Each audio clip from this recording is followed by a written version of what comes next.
there, faithful viewers and subscribers, and all you new people to the channel. Welcome to Real American Cougar. We are going to talk about something today that I realized as I got older and matured and took a look around at life. We wonder sometimes how we got here. Why are we late in life still single? Why do some people get married and have children and grandchildren and they're happy and they don't have to go through being single at a later age? And, some people are divorced, some get widowed. There are things that happen that explains why some people are alone. Some people choose to be alone. But what if you don't choose to be alone and you are alone? Well, I took a look back at my situation. And I I'm always doing reading, I'm always doing research, I'm always trying to find the why and the how of things and how to fix things, because I am a fixer and a helper. And I found out that I've talked about my past before, my history. There is something that happens to people when they are young as children. If they have a parent or parents that were not available to them, that may have been a bit neglectful as far as meeting their child's needs. If you were a child that sometimes felt like you had to meet the parents' needs, or you just have a fear of your parent not loving you, going to abandon you. You're not secure as a child. I was in that situation. I wasn't neglected, I wasn't abused, but I certainly didn't have the best relationship with my parent as I would have liked to. Sometimes your parents aren't equipped to bring you up the way that you need to be brought up. Sometimes they just don't know. There's a lot of reasons why this happens. And you get this feeling of insecurity and feeling of being abandoned. So what do you do when you get that? Well, you start doing everything you can to please that parent. You're extra helpful. You're helpful around the house. A lot of times you are expected to be helpful. You are expected to do above and beyond your age limit or what your ability is. You're still expected to do that. And the best way you can cope with that is to try to do better. Try to do better. Well, I didn't do as well, so I'm going to try to do better. I'm going to try to do this. Maybe that will please them. Then maybe they'll love me. I'll try to get good grades in school. A lot of other things. You try to compensate. You try to get good grades in school. You try to stay out of trouble. All kinds of things. Every situation is just different. You don't know if what's coming, what's going. Nothing is predictable in this kind of a situation. So every situation that comes along, you are always looking to do the right thing so that you will be loved, or you won't, get a backlash from the parent. And you start just being very wary of every situation. And you start trying to do things to fix the situation, and you become helpers, fixers, constantly looking for a way to feel love and prevent negative consequences. You lose your sense of self, and that's not a good thing. Everyone needs a sense of self.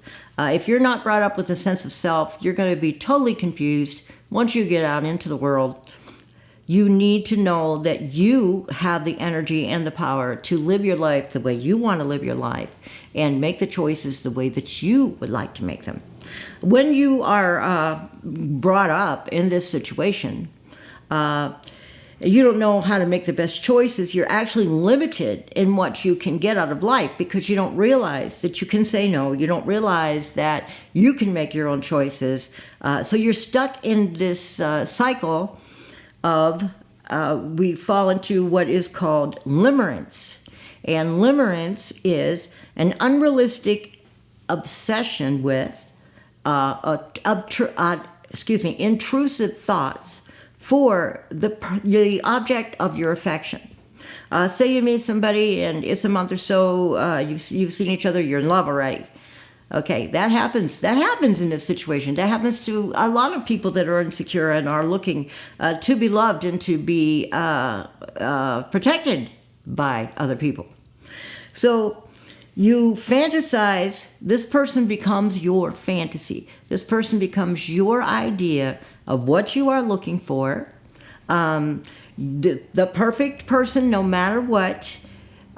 You think all these wonderful things about them, and you try to make it so that they live these wonderful things. The only problem is, if they are not available to you emotionally or physically, you continue to feel this way about this person. Whatever they do, the things that they do that aren't maybe the best situation, and I'm not saying physical abuse or anything like that. I'm saying if that happens, get the hell out of there.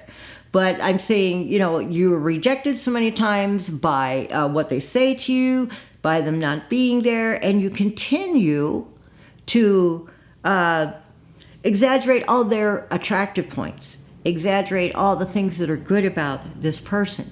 And instead of, they can do no wrong, practically. You downplay the less attractive attributes of this person, or you don't even want to notice them at all. So you go along and you keep expecting this person to love you back, expecting them to love you back, no matter what. Regardless if the person reciprocates or not. And a lot of people are in a lot of years. I wasted 15 years of my life in limerence, and I didn't realize it until I got older.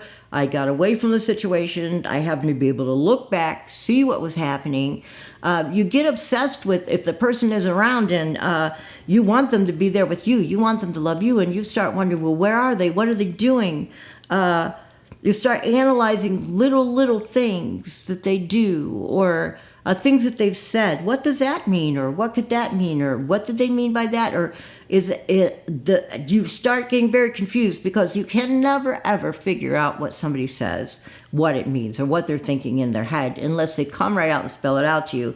And most of the time, the little things don't really mean anything. But you are so obsessed, and you have such an inflated fantasy of this person, that you feel that whatever is going wrong is probably because of you. Mainly it's because you have a fear of abandonment. You don't want the person to leave you. You don't know what you're going to do if you're by yourself, because you were never prepared to be by yourself. So for that reason, you cling on to this idea of this wonderful person, and it gives you you keep a sense of hope. People in limerence will always keep a sense of hope that things are going to change. This person is going to love me. If I do this better, if I do that better, if I say this, if I say that, if I stay long enough, they will see what I need. And if they love me and they love me, they're going to love me back the way I love them. And that does not always happen. And that's one reason why we're older and sometimes we're not with somebody, because of our upbringing, how we've learned to cope with life itself. We get into this limerence cycle.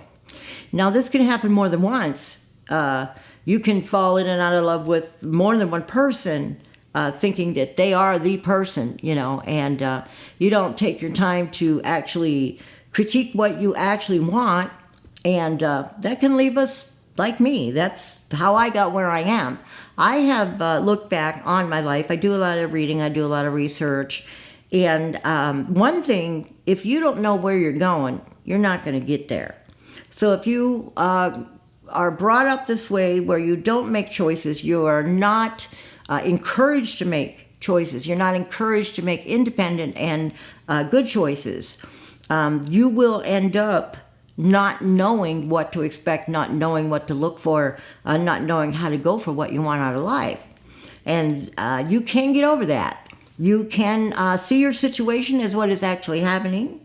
The bad part of this situation is sometimes you stay with people way too long. You stay with them regardless of what the situation is. If you have children, they are not, they don't get the best from you because you are lost in this situation. So you develop a hope that things are going to change. Now, hope is good. I've got a lot of things accomplished by having hope and plugging on and keeping on going no matter.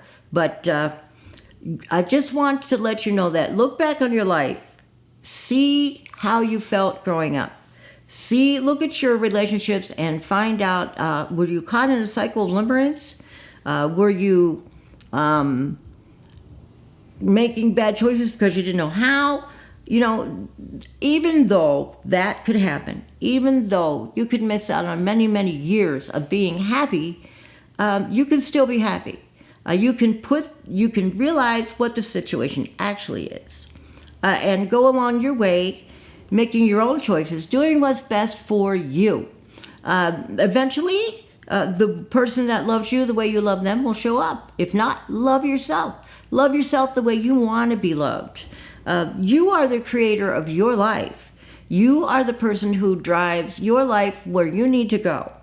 So regardless of the past, regardless of any false beliefs or limerence ideas, or how we have reacted to things that maybe we shouldn't have reacted to, and we're here, now that we're here, we can do whatever we want to do with our life. Love yourself first. If no one else loves you, love your own self. You're the creator of your life. Please remember to live for enjoyment of yourself. Thank you for listening to this. This is a little secret about my life. What happened to me as I grew up that I found out about myself. I do a lot of self-soul searching and trying to be the best person I can be. And I just want to thank everybody out there. I love you all. I love you for your messages. I love you for subscribing, watching. We've got people that get a hold of me. Oh, I watch your show every week it comes out, and I think you're just doing great. I love what you talk about. Thank you so much. It makes me feel really good that I'm doing something that helps people, that people enjoy or learn something from. So I'll continue to be talking with you. You continue to view, watch, share, and we're going to try to get back to the Facebook page pretty soon. So look for some new entries on the Facebook RAC line. Take it easy. We'll see you next time. Peace out.